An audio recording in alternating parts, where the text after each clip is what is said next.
नहीं 7 दिन है गोटे अचल अवस्था सृष्टि होता एवं विभिन्न जगार जिलापाल मैंने आमर जिला को चलाउथार गाड़ी आमर रिजनाल संघ मैंने आपको विरोध करुले से विषय में बारंबार गवर्नमेंट को देते गवर्नमेंट गोटे चिठी ए विषय देते तुरंत आपको समाधान करने मुख्यमंत्री दफ्तर आसपर काली कमिशनर गोटे मीटिंग करते से अनुसार मीटिंग निष्पत्ति होता प्रति जिलार गोटे कमिटी गठन करा जो राज्य बस मालिक सेटिका रिजनाल आसोसिएशन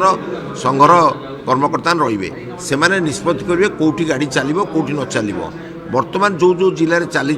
से जिले बंद करा आउ 2 दिन भितर से संपूर्ण बंद हो जो मुख्यतः असुविधा आम सब होता जो जिला मैंने से बंद कर देकी जोटी चलाते आगु चलाते आमर आगु निष्पत्ति होता प्रति गाँव आप ब्लॉक को आसापी से निष्पत्ति कायम रही ता सहित फर्दर कौटी चलो कि न चलो से टीएलसी कमिटी बस द्वितीय पर्यायटा चलो कि न चलो से बसिकी से निष्पत्ति कर जनइबे जदि भितर सहमति नहब ताहले से कमिशनर पाखे अपील हम कमिशनर ताको शुणे बोली काली निष्पत्ति